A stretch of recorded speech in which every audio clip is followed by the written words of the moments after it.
And welcome to my vlog Karachi से Michigan. और आप देख रहे हैं आज किस कदर सनी हो रहा है।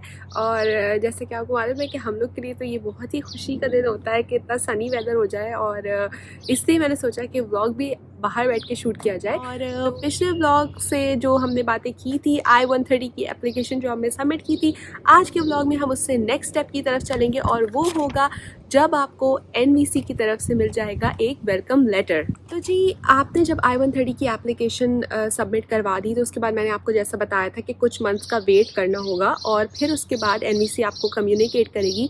पहला ये याद रखना है कि जो पहला चीज़ थी, जो पहला पिटिशन का प्रोसेस था, वो हम USCIS से डील कर रहे थे।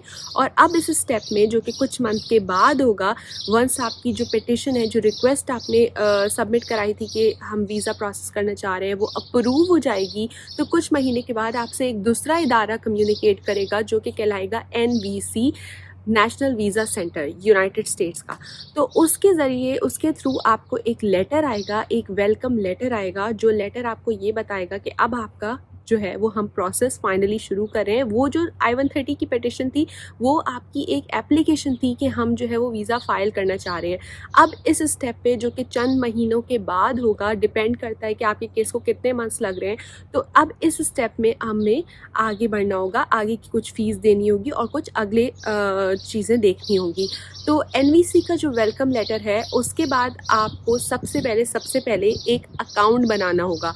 जो अकाउंट एक वेबसाइट पे बनेगा, CEAC जिसका नाम है। NVC के वेलकम लेटर के ज़रिए आपको एक अदर केस नंबर प्रोवाइड किया जाएगा कि आपका जो केस है, जो आपका जो इमिग्रेंट वीज़ा की एप्लीकेशन, जो आपने जो पिटिशन सबमिट की थी, उसके बाद हमने आपको ये केस नंबर दिया है। अब आगे आपका पूरा जो केस है वो इस नंबर के थ्रू चलेगा, ठीक है। तो आपको वो केस नंबर लेके CEAC की वेबसाइट पे अपना लॉगिन करना है, अपना अकाउंट सेटअप करना है। ये जो सारे मैं लिंक्स और ये अकाउंट्स के नाम लूँगी, ये मैं डिस्क्रिप्शन में लाजमी ऐड कर दूँगी कि CEAC की वेबसाइट पे जाके आपने अपना अकाउंट सेटअप करना है।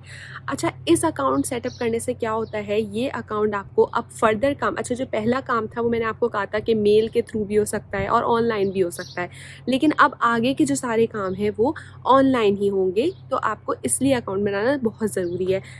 ऑनलाइन के साथ साथ आपका वीज़ा का क्या स्टेटस है, कितना आगे बढ़ा है, कौन सा डॉक्यूमेंट एक्सेप्ट हुआ है, कौन सा रिजेक्ट हो गया है, NVC की तरफ से कोई मैसेज आपको आना होगा।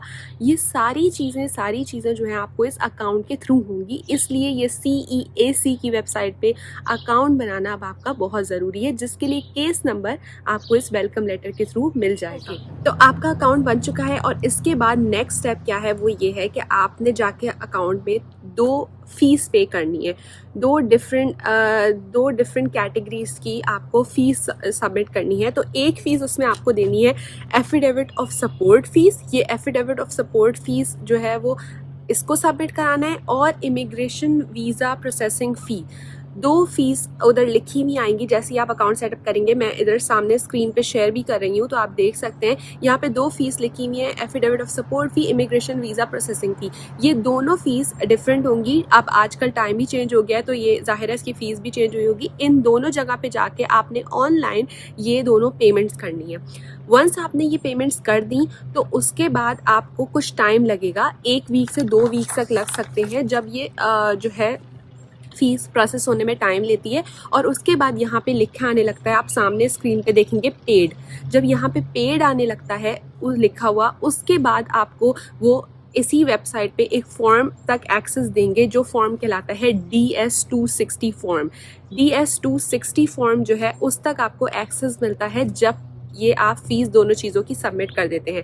अच्छा, इस फ़ीस को सबमिट करने के बाद आपको DS-260 तक जाएंगे, उससे पहले भी एक स्टेप है। फ़ीस सबमिट कर दी, उसके बाद आपको एफिडेविट ऑफ सपोर्ट, जिसकी फ़ीस सबमिट की है, वो एफिडेविट ऑफ सपोर्ट आपको खुद से फिल भी करना है और उसके साथ कुछ डॉक्यूमेंट्स भी देनी है। एफिडेविट ऑफ सपोर्ट क्या चीज़ है, जैसा कि नाम से लग रहा है, जो आपका स्पॉन्सर है, जो आपका पिटिशनर है, मेरे केस में जो मेरे हस्बैंड थे, उन्होंने ये एक लीगल डॉक्यूमेंट साइन करना है और इसको फिल करना है अपने कुछ फाइनेंशियल डॉक्यूमेंट सबमिट करने के साथ साथ, जिसमें वो ये बताएंगे कि जो मेरा वाइफ या जो मेरा स्पाउस है जो आ रहा है मेरे पास US, तो उसकी सारी फाइनेंशियल रिस्पॉन्सिबिलिटी जो है वो मैं लेने को तैयार हूँ।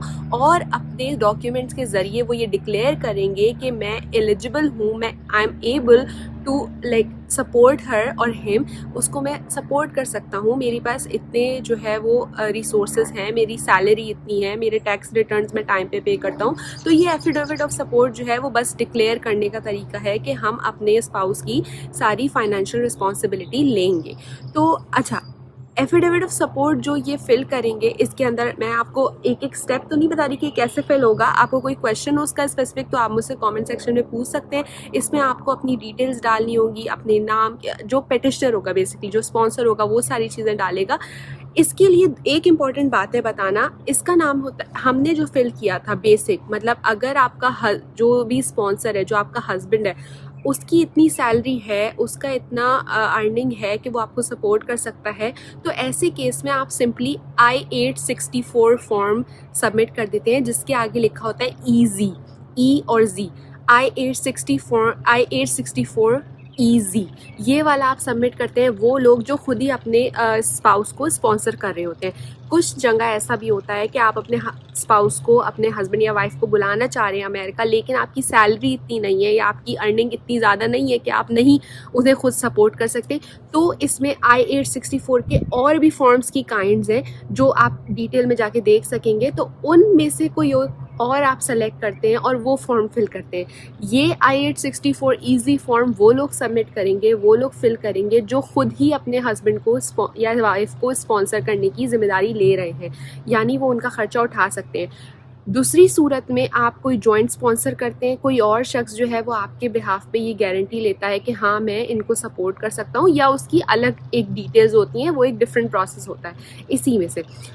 तो हम जो फिल कर रहे हैं, हम जिसकी बात कर रहे हैं, CR1 वीज़ा, जिनके अंदर मेरा हस्बैंड खुद ही मुझे स्पॉन्सर कर रहा है, खुद ही मेरी जिम्मेदारी ले रहा है, तो हम फिल करते हैं I-864 ईजी। आपने इस फॉर्म के अंदर, I-864 ईजी फॉर्म के अंदर अपनी सारी डिटेल्स डाल दी। उसके बाद आप डॉक्यूमेंट सेक्शन ऊपर राइट साइड पे बना हुआ है स्क्रीन पे, आपने उस पर क्लिक करना है। आपने उधर जाके ये फिल्ड हुआ सारी डिटेल्स के साथ, सारी चीज़ों के साथ, जो स्पॉन्सर है, जो पेटिशनर है आपका, उसने ये सारी चीज़ें करके भर के उस फॉर्म को वहाँ पे अपलोड कर दिया।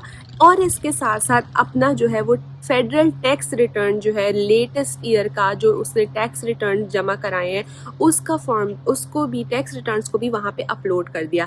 तो ये दोनों चीज़ें I-864 का जो फिल्ड फॉर्म है और उसके साथ साथ जो अपने फेडरल टैक्स रिटर्न्स हैं वो आपने उधर जाके अपलोड कर दिए। अब आप देख रहे होंगे इसके नीचे, अगर आप उस पर लॉगिन करने के बाद देखेंगे ये चीज़, तो नीचे एडिशनल और सपोर्टिव डॉक्यूमेंट भी लिखा होगा। एडिशनल डॉक्यूमेंट या सपोर्टिव डॉक्यूमेंट लिखा होगा, वो चीज़, वो एक अलग चीज़ है जिसको अभी आपको नहीं भरना। अगर आप हमने ये चीज़ एक्स्ट्रा डॉक्यूमेंट्स दिए थे और वो आप जब देते हैं, जब आपको इंटरव्यू की कॉल आ जाती है, वो आप इंटरव्यू की कॉल आने के बाद वापस, क्योंकि ये अकाउंट का अब आपके पास एक्सेस रहेगा, तो अभी इस स्टेप पे आपको उसमें सपोर्टिव या एडिशनल डॉक्यूमेंट डालने की, मतलब मैं अपने एक्सपीरियंस से बता रही हूँ, हमने अभी नहीं डाले थे, हमने उसमें एडिशनल और सपोर्टिव डॉक्यूमेंट अपने इंटरव्यू से पहले डाले थे।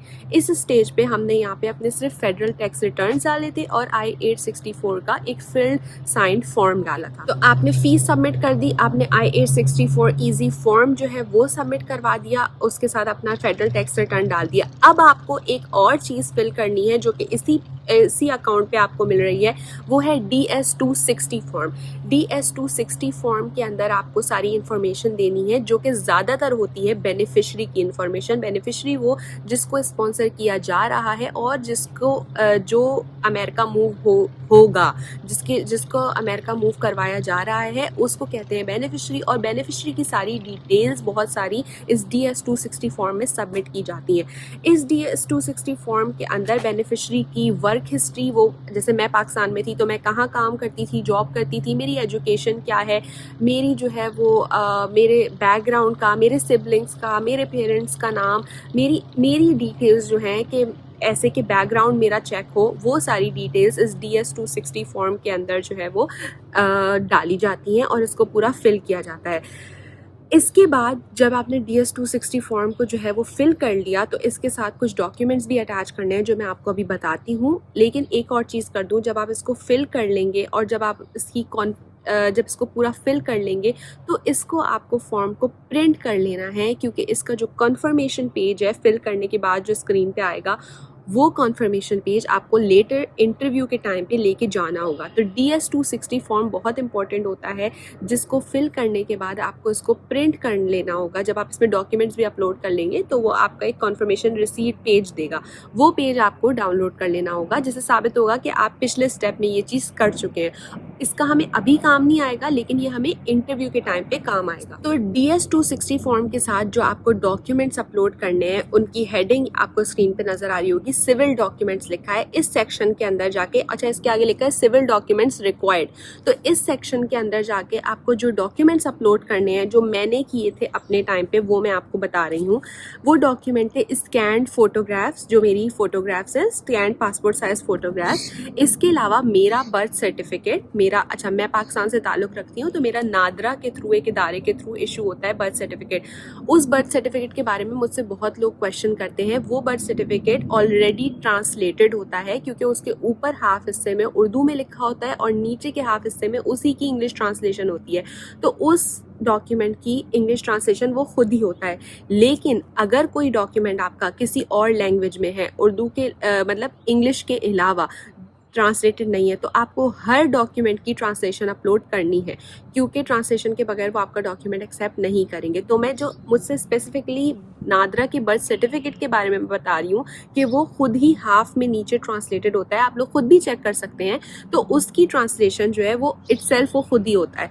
तो मैंने आपको बताया पिक्चर्स, मेरा बर्थ सर्टिफिकेट, मेरा पुलिस सर्टिफिकेट, जो मैंने अपना पुलिस सर्टिफिकेट बनवाया था। मैं कराची में रहती हूँ, तो मैंने सिंध का पुलिस सर्टिफिकेट बनवाया था, वो पुलिस सर्टिफिकेट। मेरे पासपोर्ट की जो बायो पेज होता है ना, जिसपे पिक्चर होती है, मेन पेज जो होता है, बायो सारी लिखी हुई होती है, वो पासपोर्ट का मेरा पेज, बायो पेज। मेरा मैरिज सर्टिफिकेट, अच्छा मैरिज सर्टिफिकेट के साथ पाकिस्तान के केस में 3 डॉक्यूमेंट होते हैं, मैरिज सर्टिफिकेट इटसेल्फ, उर्दू का निकाहनामा और इंग्लिश ट्रांसलेशन ऑफ उर्दू निकाहनामा। तो वो तीनों डॉक्यूमेंट्स जो हैं वो मैंने अपलोड किए वहाँ। इधर एक बात बतानी बहुत ज़रूरी है कि हमारे केस में हमने मैरिज सर्टिफिकेट के 3 डॉक्यूमेंट्स के बजाय गलती से 2 डॉक्यूमेंट्स अपलोड कर दिए थे और 1 डॉक्यूमेंट नहीं किया था ओरिजिनल उर्दू निकाहनामा, जिसकी वजह से उन्होंने हमारा यहाँ पे इसी स्क्रीन पे मुझे यहाँ रिजेक्शन लिखा नज़र आने लगा कुछ अरसे के बाद। और उन्होंने हमसे कहा कि आप हमें अपना तीसरा डॉक्यूमेंट निकाहनामा का भेजें, जिसकी वजह से हमारे केस को एक्स्ट्रा 6 मंथ लगे, क्योंकि वो बैकलॉग में चला गया, वो पीछे चला गया लाइन के अंदर। वो ये नहीं हुआ कि मैंने उन्हें डॉक्यूमेंट भेजा तो उन्होंने फ़ौरन से उसको सबमिट कर लिया, नहीं, फिर वो पीछे चला गया। जब उसकी दोबारा बारी आई तो वो सिर्फ 1 डॉक्यूमेंट की वजह से, 1 निकाहनामा ना अपलोड करने की वजह से इतनी बड़ी गलती हो गई थी।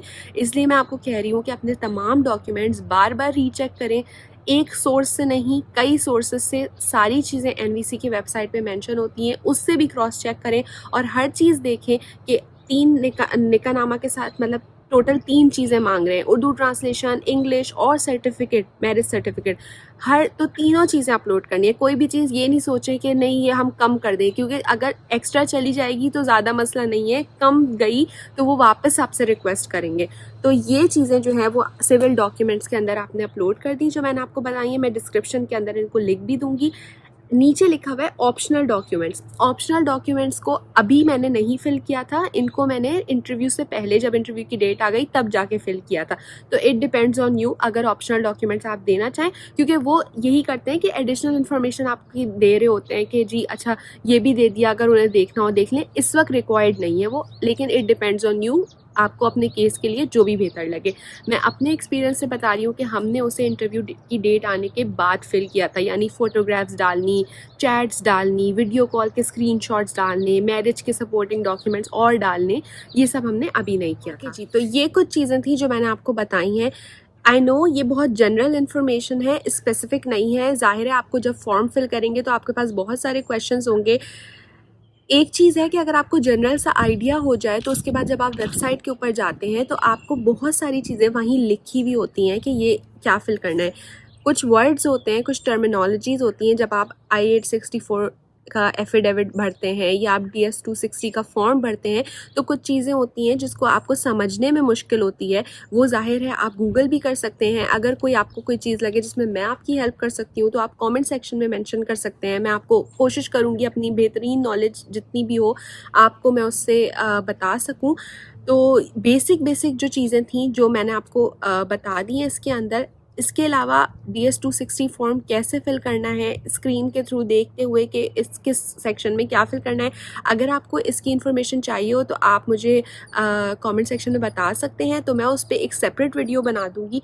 वरना जनरली जो है वो ये सारी चीज़ें फिल करनी है, ये डॉक्यूमेंट्स देने हैं। सपोर्टिंग डॉक्यूमेंट्स मैंने इस स्टेज पे अपने केस में फ़िल नहीं किए थे, सारे रिक्वायर्ड सब फिल किए थे। सपोर्टिंग डॉक्यूमेंट का जो सेक्शन है वो मैंने इंटरव्यू से पहले वाले स्टेज में सबमिट किया था।